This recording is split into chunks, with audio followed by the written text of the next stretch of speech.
그 제3자가 볼 때 네. 오해라든가 뭐 어떤 의심이 있을 그런 거가 있다면 스스로 회피를 해서 그 판결의 공정성에 의심이 없도록 해야 될 저는 의무가 있다고 생각을 해요. 네, 법원 판결 중 우리 실생활과 밀접하게 연관이 되어 있거나 꼭 알아두면 도움이 될 만한 정보를 알아보는 시간이죠. 판결 뒷담화입니다. 오늘도 판사 출신 변호사 조용주 변호사님 모셨습니다. 안녕하십니까? 네, 안녕하십니까? 판결을 쉽게 설명해 주는 법인 안다의 조용주 변호사입니다. 오늘도 판결에 대한 재밌는 얘기, 유익한 얘기 해보도록 하겠습니다. 네, 오늘 살펴볼 사건은 지난달에 이제 대법원 전원합의체에서 결정이 난 그런 사건인데, 이제 한의사가 그 초음파 진단기기로 환자의 어떤 상태를 진단한 네. 행위가 네. 의료법 위반인지를 네. 이제 다툰 그런 사건이었는데, 네. 1, 2심에서는 유죄가 선고됐다가 네. 대법원이 그걸 결국 무죄 취지로 파기환송을 했거든요. 네. 그래서 이제 이걸로 또 의사협회 쪽에서는 또 이제 반발하기도 하고, 네. 또 그러면서 약간 이제 그 안에서 판사 이해충돌 문제도 또 제기가 됐어요. 네. 그래서 이 부분을 같이 한번 살펴보려고 합니다. 그러니까요. 일단은 이번에 대법원 판결 나온 걸 보면서 네. 뭐 이제 이걸 보시는 분들은 이게 그냥 그 의사협회와 또 한의사협회의 그 양 직역 간의 뭐 싸움 아니냐, 밖으로 싸움 아니냐, 이렇게 또 볼 수 있는데요. 네. 사실 이제 우리나라 이제 그 의료에 관한 법체계가 이제 의료법이 있고 또 이제 한방과 관련된 법률이 이렇게 따로 있거든요. 네. 예, 그래서 사실은 이제 의사들이 의료 행위를 하는 것이고, 법적 개념으로는 또 한의사들은 한방 의료 행위를 하는 거거든요. 그렇죠. 예. 그러면 어디까지가 의사들이 하는 업무 영역이고 어디까지가 한의사가 하는 영역인지, 사실은 다른 나라는 한의사가 있는 게 아니잖아요. 그렇죠. 예, 뭐 중국 같은 데는 있긴 한데, 중국은 중의학이 있고, 그러니까 네. 그런 식으로는 이 자체 의학이 있긴 하지만 네. 세계적으로 보편적으로는 그냥 의학이라고 해서 그렇죠. 예, 거기가 있지만은 우리나라는 특별하게 이제 한의사라는 이런 네. 업종이 존재하고, 그 사람들이 하는 업종은 우리나라의 전통적인 의료 방식을 가지고 치료하는 거. 뭐 대표적으로 이제 뭐 다 해보셨겠지만 뭐 찜마, 부항, 그죠. 부항, 찜, 그 뜸, 그리고 침 맞고. 그렇죠. 네, 그게 이제 대표적인 네. 것으로 되어 있잖아요. 그래서 네. 뭐 사상의학이라고 해가지고 그 사람의 신체에 따라서 치료법을 달리한다. 네. 그다음에 뭐 기의 흐름을 좋게 한다. 뭐 이런 식으로 해서 뭐 저도 잘 아는 건 아니지만은 아무튼 그런 영역이 있고, 그다음에 일반적인 의료 영역이 있는데, 두 직역이 있다 보니 이거가 경계선이 네. 명확하지 않은 거죠. 그렇죠. 예. 근데 이제 의학이 발전하면 그 뭐 한의원 가봐서 알지만 네네. 손으로 맥 짚어보고 그 뭐 옛날 방식이잖아요. 그렇죠. 예. 근데 사실은 요새 누가 그러면은 잘 신뢰를 못 하니까 맞습니다. 이렇게 네. 의료기기들을 가지고서 이제 뭐 객관적인 데이터를 제시해야 요새 사람들이 믿지. 네. 예, 뭐 옛날 같이 그런 거 없던 시절에나 뭐 맥 짚고 했던 것 같아요. 근데 이제 원론적으로 들어가면 어디까지 의료행위냐? 그러면 그 한의사들은 초음파라든가 또 요새 기본적인 의료 진단기기들이 있잖아요. 네. 뭐 아니면 뭐 혈압을 재는 거라든가. 그렇죠.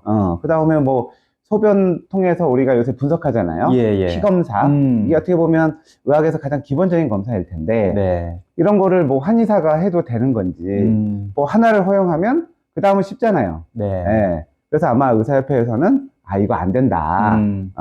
이거는 초음파 다 받아본 경험이 있을 텐데, 초음파를 하게다 보면 그 이제 영상을 읽고 네. 그다음에 데이터도 나오거든요. 그렇죠. 그 데이터를 보면서 이분한테 어떤 증상이 있기 때문에 어떤 처방을 해야 된다. 이런 거는 사실 이제 의료의 영역이라고 생각되는데, 예. 뭐 한방에서도 그걸 보면서 도움은 받을 수 있겠는데, 과연 이게 그 의료법과 또 이 한방 의료와 관련된 이 법 사이에 정확하게 누가 할 수 있는 건지, 다음에 그러니까 의사는 할 수 있는데 네. 이 한의사가 해도 되는 건지. 그렇죠. 네.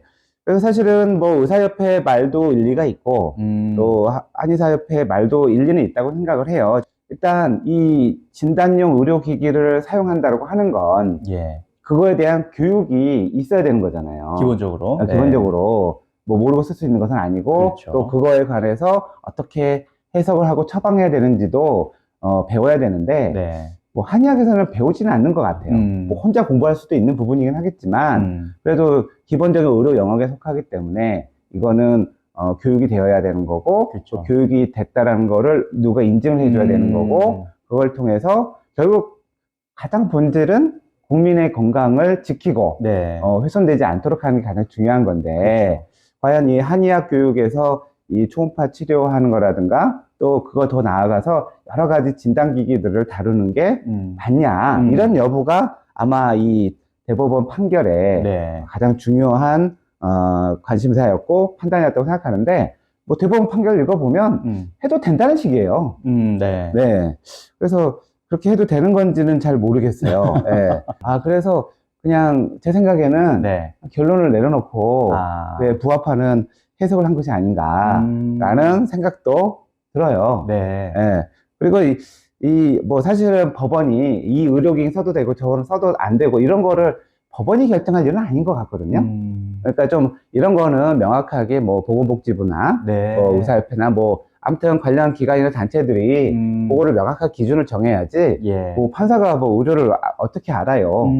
근데 기본적인 정신만 가지고 또 법의 해석에 관해서만 얘기를 하는 건데 이제 그런 거는 좀 신중해야 될 것 같다고 저는 생각하거든요. 1심, 2심에서는 유죄가 나온 걸 보면 예, 사실은 뭐 이 판결, 1심, 2심 판결도 잘못됐다고 생각하지 않아요. 예. 왜냐하면 한의사가 초음파 기기를 지금 원래 이거를 잘못해가지고 사고가 난 경우이기 때문에 그렇죠. 예, 이거를 하는 게 맞느냐. 근데 교육을 받지 않은 사람이 그걸 다루어서 실수가 나온 것이니까 최소한 교육 과정에 있든지 네. 뭔가 이게 명확하게 있을 때 그 한의사가 이 초음파 진단기기를 다루고 하는 것이 맞는데 그 다뤘다는 내용보다는 네. 준비되지 않은 사람이 했다.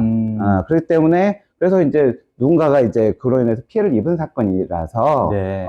이거는 명확하게 해서는 안 된다고 이제 1심, 2심이 판단을 했어요. 예. 뭐 벌금 80만 원 선고했는데 예, 그래서 요새 보면 사실 하급심 판결이 더 타당한 것 같고 진짜요? 대법원 판결이 더 타당하지 않은 뭐 이런 사례들을 좀 자주 접하다 보니까 네.